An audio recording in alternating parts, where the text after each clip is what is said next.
أعوذ بالله من الشيطان الرجيم. بسم الله الرحمن الرحيم. الحمد لله رب العالمين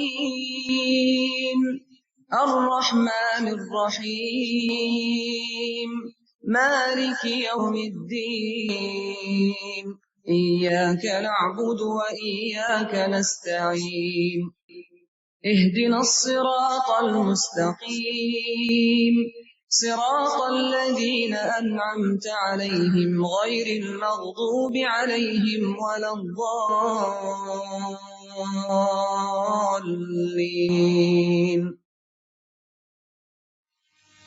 السلام علیکم ورحمۃ اللہ وبرکاتہ. نحمده ونصلي على رسوله الكريم اما بعد فاعوذ باللہ من الشیطان الرجیم. بسم اللہ الرحمن الرحیم. رب اشرح لي صدری ويسر لي امری واحلل عقدۃ من لسانی یفقهوا قولی. ہمارا آج کا موضوع گفتگو ہے کہ ہم روزہ کیوں رکھیں. ہم سب جانتے ہیں کہ روزہ ایک فرض عبادت ہے، اللہ تعالیٰ کا حکم ہے. یہ بات ہم بچپن سے سنتے آئے ہیں، لیکن یہ بات کہاں لکھی ہوئی ہے، ہمیں کیسے پتہ چلی ہے کہ واقعی فرض عبادت ہے؟ تو اس سلسلے میں آئیے ہم اللہ تعالیٰ کی کتاب قرآن پاک کی طرف رجوع کرتے ہیں، جو ہم سب کے لیے، تمام انسانیت کے لیے کتاب ہدایت ہے.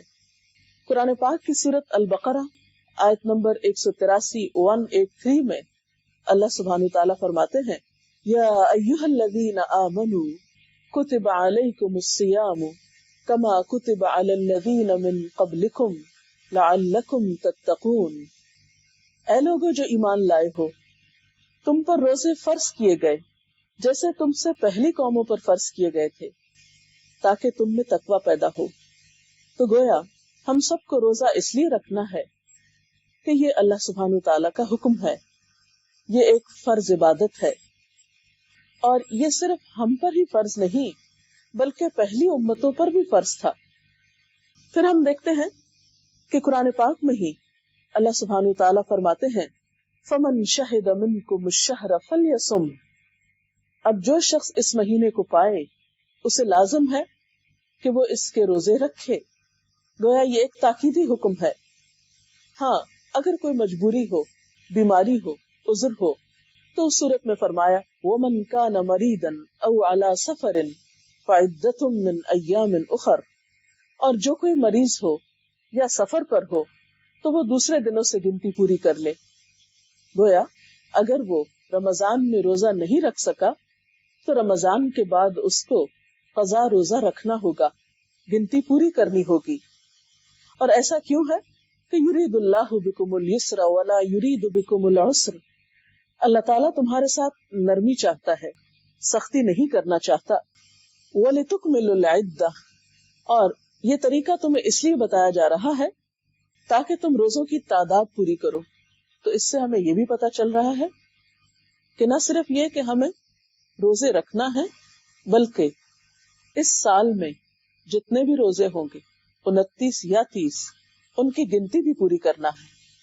اور پھر وَلِتُكَبِّرُوا اللَّهَ عَلَى مَا هَدَاكُمْ وَلَعَلَّكُمْ تَشْكُرُونَ. اور جس ہدایت سے اللہ نے تمہیں سرفراز کیا ہے اس پر اللہ کی بڑائی کا اظہار کرو اور تاکہ تم شکر ادا کر سکو. قرآن پاک کے علاوہ حدیث رسول صلی اللہ علیہ وسلم سے بھی ہمیں روزے کی فرضیت کا پتہ چلتا ہے. ابن عمر کی روایت ہے، عن ابن عمر رضی اللہ تعالی عنہ قال رسول اللہ صلی اللہ علیہ وسلم بنی الاسلام علی 5 شہادت ان لا الہ الا اللہ وان محمد رسول اللہ واقام الصلاۃ وایتاء الزکاۃ والحج وصوم رمضان. رواہ البخاری. حضرت ابن عمر یعنی عبداللہ بن عمر رضی اللہ تعالی عنہ فرماتے ہیں کہ نبی اکرم صلی اللہ علیہ وسلم نے فرمایا، اسلام کی بنیاد 5 چیزوں پر ہے. اور بنیاد یعنی فاؤنڈیشن، جس پر کوئی چیز قائم ہوتی ہے. تو گویا اسلام کی عمارت 5 چیزوں پر یا 5 پلرز پر قائم ہے. جس میں سب سے پہلی چیز اس بات کی گواہی کہ اللہ کے سوا کوئی معبود نہیں اور محمد صلی اللہ علیہ وسلم اللہ کے رسول ہیں، یعنی ہمارے پاس اللہ تعالیٰ کے پیغامات لے کر آئے ہیں کہ ہمیں کیا کرنا چاہیے اور کیا نہیں کرنا چاہیے. اور پھر نماز قائم کرنا، زکوٰۃ ادا کرنا، حج کرنا اور رمضان کے روزے رکھنا. تو گویا اللہ تعالیٰ کی کتاب کے بعد رسول اکرم صلی اللہ علیہ وسلم کی تعلیمات سے بھی ہمیں یہ بات پتہ چلتی ہے کہ روزہ مسلمانوں کے لیے ایک بنیادی عبادت ہے، اہم ترین عبادت ہے. اس کے بغیر دین کا تصور مکمل نہیں ہوتا. ایک اور حدیث سے ہمیں پتہ چلتا ہے، حضرت ابو ہریرہ رضی اللہ تعالی عنہ روایت کرتے ہیں کہ ایک اعرابی نبی صلی اللہ علیہ وسلم کی خدمت میں حاضر ہوا اور عرض کیا کہ مجھے کوئی ایسا عمل بتائیے کہ جس کے کرنے سے میں جنت میں داخل ہو جاؤں. اعرابی کہتے ہیں دیہات میں رہنے والے شخص کو، یعنی بہت پڑھا لکھا نہیں تھا، ایک عام سمجھ رکھنے والا انسان تھا. تو آ کر ایک بہت اچھا سوال کرتا ہے. ضروری نہیں کہ انسان کے پاس تعلیم زیادہ ہو تبھی اس کا ذہن زیادہ کام کرتا ہو. بعض اوقات ایسے لوگ بھی آپ صلی اللہ علیہ وسلم کے پاس آتے اور بہترین سوال کرتے جس سے صحابہ کرام کو بہت کچھ سیکھنے کا موقع ملتا. تو وہ بہت زبردست سوال کرتا ہے کہ مجھے ایسا کام کرنا ہے، مجھے ایسے کام کے بارے میں معلوم کرنا ہے کہ جس کو کر کے میں جنت میں جا سکوں.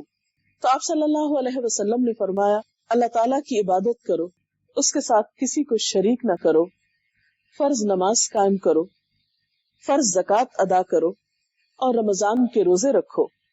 اس نے کہا فوالذی نفسی بیدہ، اللہ کی قسم جس کے ہاتھ میں میری جان ہے، لا ازید علی ھذا، میں اس سے زیادہ کچھ نہ کروں گا. تو جب وہ آدمی واپس ہوا تو آپ صلی اللہ علیہ وسلم نے فرمایا جسے جنتی آدمی دیکھنا پسند ہو وہ اسے دیکھ لے. اس حدیث کو بھی بخاری نے روایت کیا ہے. تو اس سے پتہ چلتا ہے کہ فرائض کی ادائیگی انسان کے لیے جنت کے دروازے کھولتی ہے. اور پھر ایک عام انسان جس کو بہت تعلیم حاصل کرنے کا موقع نہیں ملا، جو بہت باریکیوں کو نہیں سمجھتا، دین کے اگر فرائض کو اچھی طرح ادا کرتا ہے اخلاص کے ساتھ اللہ تعالیٰ کی رضا کے لیے، تو ایسا شخص بھی کامیابی سے ہمکنار ہوگا. لیکن اس کے ساتھ ساتھ ہمیں یہ بھی یاد رکھنا چاہیے کہ فرض کا چھوڑ دینا کوئی معمولی بات نہیں.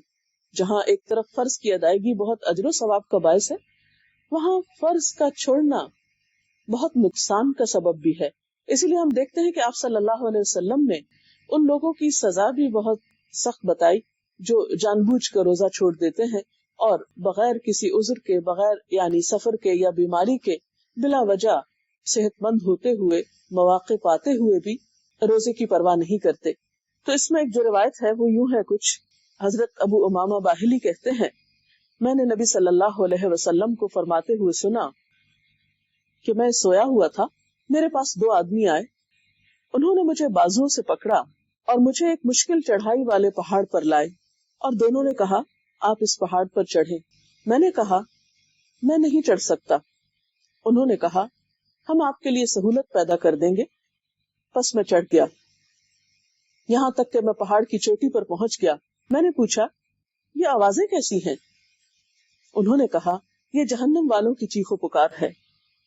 پھر میرے ساتھ وہ آگے بڑھے جہاں میں نے کچھ لوگ الٹے لٹکے ہوئے دیکھے جن کے منہ کو چیر دیا گیا تھا اور اس سے خون بہ رہا تھا. میں نے پوچھا یہ کون لوگ ہیں؟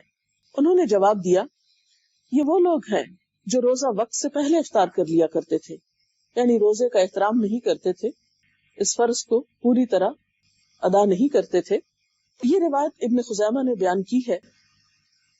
بات یہ ہے کہ اس میں ہم دیکھتے ہیں کہ نبی صلی اللہ علیہ وسلم نے خواب میں یہ دیکھا تھا جس کو آپ نے صحابہ کرام کے سامنے بیان کیا. تو یہاں یہ بات بھی ذہن میں رہے کہ انبیاء کے خواب سچے ہوتے ہیں اور انبیاء علیہ السلام کو صرف جاگتے حالت میں ہی تعلیم نہیں دی گئی، خوابوں کے ذریعے بھی تعلیم دی گئی ہے. اور آپ دیکھیے کہ جو شخص صرف دن میں نہیں رات میں بھی تعلیم کا کام کرتا ہے، یعنی خواب کے ذریعے کچھ سیکھتا ہے اور پھر دن میں سکھاتا ہے، تو اس کے عمل کی قوت دگنی ہو جاتی ہے. بہرحال ترمذی کی ایک اور روایت ہے، آپ صلی اللہ علیہ وسلم نے فرمایا من افطر یوما من رمضان من غیر رخصت ولا مرض لم يقضه صوم الدہر کلہ وان صام. جو شخص رمضان کا ایک روزہ بغیر عذر یا بیماری کے چھوڑ دے، اگر وہ ساری زندگی بھی روزے رکھے تو اس رمضان کے ایک روزے کے برابر اجر نہ پا سکے گا یا اس کا بدلہ نہ دے سکے گا. تو اس سے آپ اندازہ لگا سکتے ہیں کہ جہاں ایک طرف اس مہینے کے ایک ایک روزے کا بہترین اجر ہے، وہاں ایک روزہ بغیر کسی وجہ کے، بغیر کسی مجبوری کے چھوڑ دینے کا نقصان کتنا بڑا ہے کہ رمضان کے علاوہ اگر انسان سال بھر بھی روزے رکھتا رہے تو اس ایک دن کی تلافی وہ نہ کر سکے گا. تو اللہ تعالیٰ سے دعا ہے کہ ہمیں اس فرض کو بہترین طریقے سے ادا کرنے کی توفیق عطا فرمائے. اب اگر آپ کے ذہن میں کوئی سوال ہے تو آپ کر سکتے ہیں. رمضان کے روزے ہم پر فرض کیے گئے اور ان کی گنتی پوری کرنے کا ہم کو کہا گیا ہے، لیکن اگر کوئی لا علمی میں روزے نہ رکھ چکا ہو تو اسے کیا کرنا چاہیے؟ ان کا سوال یہ ہے کہ اگر لا علمی میں کوئی شخص ایسا کر چکا ہو تو اب وہ کیا کرے. بات یہ ہے کہ کوئی بھی کام یا کوئی بھی غلطی جو انسان سے لا علمی میں ہو جاتی ہے تو اس پر ندامت، توبہ اور اللہ تعالیٰ کی طرف رجوع اس کی کافی حد تک تلافی کر دیتا ہے. لیکن شرط یہ ہے کہ آئندہ کے لیے وہ شخص ایسا نہ کرے. میرا آپ سے سوال ہے کہ جیسے آپ نے کہا کہ رمضان کی گنتی پوری کرنی ہوگی روزوں کی، تو اس میں یہ کہ اگر کوئی روزہ نہ رکھ سکے تو اس کو رمضان کے بعد جو روزہ رکھنا ہوگا اس میں صرف روزہ ہی رکھنا ہوگا یا کفارہ بھی دینا ہوگا؟ جی، ان کا سوال یہ ہے کہ اگر کوئی شخص رمضان میں روزے نہیں رکھ سکا اور رمضان کے بعد وہ اس کی گنتی پوری کرنا چاہتا ہے تو کیا صرف روزہ رکھنا ہی کافی ہوگا یا پھر اس کا کفارہ بھی دینا ہوگا؟ تو اس کے لیے بات یہ ہے کہ روزے کا بدلہ روزہ ہی ہے. اگر کوئی شخص معذور ہے، اتنا بیمار اور مجبور ہے، ایسے مرض میں مبتلا ہے کہ جس میں وہ دوبارہ بھی روزہ رکھنے کے قابل نہیں، تو وہ شخص کفارہ دے سکتا ہے. لیکن وہ شخص جو رمضان کے بعد اپنے عذر سے نکل آئے، مثلا بیمار تھا اور وہ صحت مند ہو جائے اور اب روزہ رکھنے کے قابل ہو، تو اس کے لیے کفارہ نہیں، روزہ ہی ہے، یعنی قضا روزہ رکھنا ہوگا اس کو. کوئی اور سوال؟ روزہ کس عمر میں فرض ہوتا ہے؟ روزہ فرض ہونے کی کوئی عمر نہیں بتائی گئی کہ 10 سال میں یا 11 سال میں. اس کے لیے بلوغت شرط ہے، یعنی ایک بچہ جب بلوغت کی عمر کو پہنچ جائے، لڑکی یا لڑکا، اور اس کی اپنی علامات ہیں جو بتائی گئی ہیں، تو اس وقت سے روزہ فرض ہو جاتا ہے. پھر بغیر عذر کے روزہ چھوڑنا ایک بہت بڑا گناہ شمار ہوتا ہے. السلام علیکم ورحمۃ اللہ وبرکاتہ.